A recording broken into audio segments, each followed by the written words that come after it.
Hello Aries, Sun, Moon, Rising, and Venus signs. Kamusta kayo? Sana po ay nasa mabuti kayong kalagayan. Welcome back po sa Star Tarot. Kung bago kayo dito, welcome din kayo. Thank you sa inyong support. I truly appreciate it. God bless you all. Tignan natin ang mga messages ni Aries. For today, we have Three of Wands. Ayan, napakagandang energy nito because this is a good fortune energy. Aries. Kaya ang swerte-swerte ninyo sa ngayon, no? Meron kayong mga opportunities ngayon to move forward with your life. Ay, nako, gawin nyo na yan ngayon dahil makakaasa kayo na siswertehin kayo, no? Ang iba sa inyo dito is also waiting for something, no? Waiting for something. Maaaring naghihintay kayo ng divine timing dito para magawa talaga ninyo kung ano yung mga iniisip ninyo, mga gusto ninyong gawin, no? Maaari din na ang iba sa inyo is waiting for your opportunity to travel, no? Maaari ang iba sa inyo dito, maaari nasa airport na kayo, naghihintay na kayo ng flight. Maybe ang iba sa inyo naghihintay na ng pag-release ng visa ninyo, mga passport or travel documents, no? Maaring ganun ang ganap dito for some of you. For others of you, parang handa na din kayo ngayon na mag-expand, diba? Handa na kayo dito na palawakin pa ang kung ano man ang pinagkakabalahan ninyo. Maaring link sa inyong career, link sa inyong negosyo, yung mga ganun, ano? So, definitely, handa na kayo ditong i-roll out kung ano man ang mga pinagplanuhan ninyo, Aries, no? Maaaring naghihintay na lang kayo ngayon ng tamang pagkakataon, okay? Pero parang konkreto na, kung ano man ang plano ninyo, konkreto na. So, we have Four of Wands in reverse. Ayan. So, maaaring meron ditong mga planado kayong celebration or may mga planado na kayong gagawin or you're going to take action towards something. Pero ngayon, maaaring hindi pa matutuloy. For some reason, maaring meron ditong dahilan kung bakit hindi yan matutuloy. Maaring may i-delay muna for some reason. Maaring mayroong mga ganap na nagpipigil, no, para mangyari kung ano ngayon ang mga nakaplanong mangyari sana. Maaring ganon ang ganap. Maaari din na may mga imbalances sa ngayon, no, na nararanasan ng iba sa inyo, na experience niyo ngayon. Kaya maaring things are not flowing smoothly sa ngayon kasi may mga imbalances din kayo. This could also indicate maaring merong mga humps and bumps sa inyong family matters. Maaring ganon. May mga challenging situations siguro ngayon na biglang dumating, no, sa pamilya. Maaring ganon. Kaya yung mga celebration itatabi muna, yung mga kasiyahan, mga party reunion, mga ganon, isasantabi muna because there are other things that you need to prioritize at this time. So maaring ganon ang ganap dyan. We have Six of Cups. Ayan. So, ang iba sa inyo dito, uuwi, merong homecoming dito, Aries, for some of you. And maaring linked yan dito sa Four of Wands energy. Maaring kaya kayo naghihintay na siguro ng travel documents niyo because you need to travel talaga sa ngayon. Uuwi kayo. You need or you want to be with your family at this time. So, maaring may ganong ganap dito ang iba sa inyo, Aries, no? For others of you naman, this could be about siguro sa inyong mga anak, kung merong anak na kayo. Maaaring ang pag-uwi ninyo na ito, it's because you really miss your kids, no? Or your parents or your family, kaya uuwi kayo. Maaari din naman na may okasyon ang inyong mga anak, no? May okasyon ang inyong mga anak, kaya yun ang dahilan at kayo ay uuwi. So, maaaring ganun din ang ganap dyan for some of you. Six of Swords, definitely there is travel, no? May travel talaga dito na mangyayari. This is a travel energy.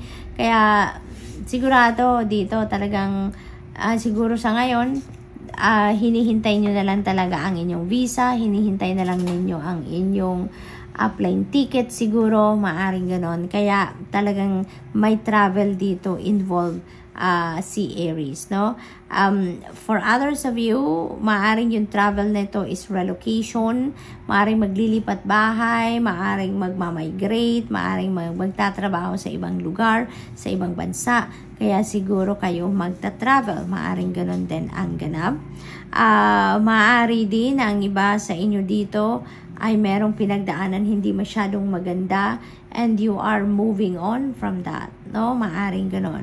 Siguro, then for others of you, but of course, this is not going to resonate with everyone, so just take as it resonates. Maybe ang iba sa inyo dito, yung problema na to sa pamilya is what you are going to move on from. Maaring dito kayo nanggagaling, maybe this is already happened, di ba? At kaya kayo ready na mag-move on kasi maaring ayaw nyo na, no? Na ma-witness ang sitwasyon na to kaya you are going to leave, maaring ganun ang ganap, or maybe you're moving on from this, whatever this family situation dito dahil maaring nasolusyonan nyo na, no? And nasolusyonan, na-solve na, and you don't want to be part of it anymore. Kung ano man na naging situation dyan, that's why you're also moving on, no? Maaaring ganon din ang ganap dyan for some of you. So, good luck, Aries, and that's all I have for you for today. Thank you for watching. Love and light. Namaste. Hello, Leo, Sun, Moon, Rising, and Venus signs. Kamusta kayo? Sana po ay nasa mabuti kayong kalagayan. Welcome back po sa Star Tarot. Kung bago kayo dito, welcome din kayo. Thank you sa inyong support. I truly appreciate it. God bless you all. Tignan natin ang mga messages ni Leo. We have a Queen of Pentacles energy. Napakaganda nito, Leo, because this is a very nurturing energy. This is also abundant and prosperous energy. Kaya, most likely, ang iba sa inyo dito is going to be receiving some kind of opportunity, financial opportunity na makakatulong sa inyo sa inyong sitwasyon sa ngayon. Maaaring ang iba sa inyo dito talaga naghahanap ng trabaho, naghahanap ng additional na trabaho, additional income, maaaring ganun ang ganap. And you never know, baka talaga may dumating dito na very lucrative job offer or career opportunity para sa inyo sa ngayon, and that could be the answer doon sa inyong kapangangailangan sa ngayon, ano? Maaring yun ang kasagutan sa inyong mga dasal, 'di ba? Na magkaroon kayo ng lucrative job offer or pagkakakitaan or bagong money path, 'di ba? Maaring ganon. Maari din na isa na kayong nanay or isang tatay dahil general reading naman ito, so hindi gender specific. Kaya maaring isa kayong nanay or tatay ngayon and you are the one providing for the family financially, na maaring kayo yung may pinakamalaking parte, kumbaga, no? Na naiko-contribute or na naibibigay sa pamilya. Maaring gano'n ang ganap dito for some of you. Posible din na yung trabaho ninyo is taking care of kids, of elders, taking care of someone. Maaring you're a caregiver, maaring you're a nurse, or maaring you're a therapist, or maaring nasa medical field kayo and you are providing care for the people, no? Na doon sa pinagtatrabahuan ninyo. So, maaring ganon din ang ganap dito for some of you. Meron din ako naririnig na organization, Leo, kaya maaring dahil isa kang nanay or tatay, maybe there are things sa bahay na kailangan ninyong ayusin or maaaring kailangan ninyong mag-organize ng bahay, maglinis siguro, mag-declutter, maaaring ganon ang ganap. So what else? We have the Hermit energy. Some of you maybe has a Virgo placement sa iyong chart or maaaring meron din kayong Virgo, someone na you will be dealing with at this time. Or there may be a Virgo na dadating sa buhay ninyo and will play significant role sa buhay ninyo at this time. So, posible din yan na ganyan ang mangyari. Okay? This is inviting you to do some kind of reflection, introspection, mag-solitude kayo for you to be able to do that. Mag-contemplate kayo dito kasi maybe there are situations sa buhay ninyo na yun ang nire-require sa inyo sa ngayon. Maring may kailangan kayong pagmuni-munihan, may kailangan kayong ma-realize at this time. So, maybe ganun ang ganap dito for some of you. Maaari din na merong mga siguro nagdadasal kayo for guidance, or maybe nagdadasal kayo for clarity, for enlightenment, and hindi niyo naririnig, ano, kung ano yung mensahe na sa inyo yan. Kasi maybe nga, kayo, busy kayo lagi, like may ginagawa, like may iniisip. Kaya, hindi rin ninyo ma-access, kung ano yung guidance para sa inyo. Kaya, inibitahan kayo dito, mag-solitude kayo. Magmuni-muni kayo nang sa gayon matahimik muna yung isip ninyo, may pagpahinga ninyo ang katawan, and with that, mas maririnig na ninyo ngayon ang boses ng inyong intuition. Okay? So, what else? We have Two of Pentacles energy. Ayan. So, maybe talaga, may imbalances na nangyayari sa buhay ninyo sa ngayon. Maari talaga na busy kayo at hindi ninyo nabibigyan ng oras, panahon, atensyon ang mga ibang bagay sa buhay ninyo. Maybe you're just focused on something else, maybe on few areas, and may mga nananiglect kayo ng mga ibang parte ng buhay ninyo. Kaya may imbalance, di ba? So, maybe you need to do some kind of time management, no? Ayusin ninyo ang priorities ninyo. At titignan ninyo ang kaya ninyong i-manage na load, kumbaga workload, yung mga ganon, So, maaaring ganon ang sitwasyon. Multitasking, maaaring yan ang ginagawa ninyo ngayon, Leo. Multitasking. And, it's not enough, no? Maaaring hindi pa rin ninyo mabalanse ang mga bagay na kailangan ninyong bigyan ng atensyon dito. Kaya, may imbalance pa rin na nararamdaman or nararanasan kayo. Emperor energy, finally, napakagandang twist nito, Leo. Kasi, Emperor energy is about order. It's about balance din. Kaya, most likely, magagawan talaga ninyo ng paraan. Maaayos ninyo ang mga schedule ninyo. Maaayos ninyo dito ang mga kaganapan sa buhay ninyo. At magkakaroon kayo ng pagkakataon dito na siguro makakapag-plan kayo dito na kung anong mga dapat ninyong gagawin, anong schedule ninyo, anong mga areas ng buhay ninyong kailangan ng priority sa ngayon. So, maaring maaayos ninyo yan talaga, Leo, at this time, So, good for you.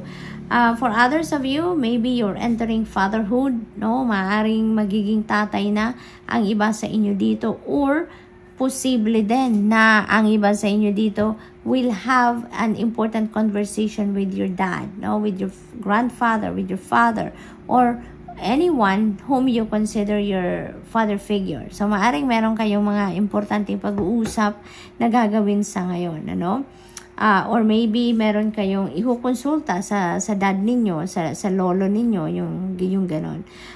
For others of you naman, maaring this is you going to focus on the major areas of life na siguro na-neglect ninyo in the past dahil sa mga distractions, no? So, maaring ganon ang ganap dito for some of you. So, good luck, and that's all for you for today. Thank you for watching. Love and light. Namaste. Hello, Sagittarius, Sun, Moon, Rising, and Venus signs. Kamusta kayo? Sana po nasa mabuti kayong kalagayan. Welcome back po sa Star Tarot.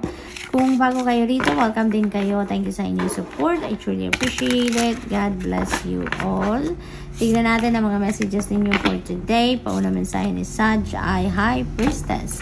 Ayan. So, Sagittarius, maybe, humihingi kayo ng divine guidance sa ngayon. Maaring nagdadasal kayo for guidance, for clarity, for enlightenment, for clear direction. Kaya pinapadalhan kayo dito ng divine universe na downloads. Pinapadalhan kayo ng mga intuitive messages dito to guide you. Maaring yan ang mga kasagutan sa inyong dasal na nagabay, diba? Kaya, ang importante dito, gawin ninyo ang parte ninyo doon, sa inyong dasal. Kung bibigyan na kayo ngayon ng gabay ng Divine Universe, it's all up to you now to access that guidance, by listening to your intuition. Diba? Kasi maaring nandiyan binibigyan na kayo ng gabay, pero sa sobrang busy ninyo, sa sobrang marami kayong ginagawa, inaasikaso, ay hindi ninyo mabigyan ng oras yun. Hindi ninyo mapakinggan dahil nga marami kayong inaasikaso, So, maaaring ganon ang ganap. Pakinggan ninyo dahil maaaring kailangan na ninyo yan na guidance na yan sa inyong sitwasyon sa ngayon. So, mag-extra effort kayo.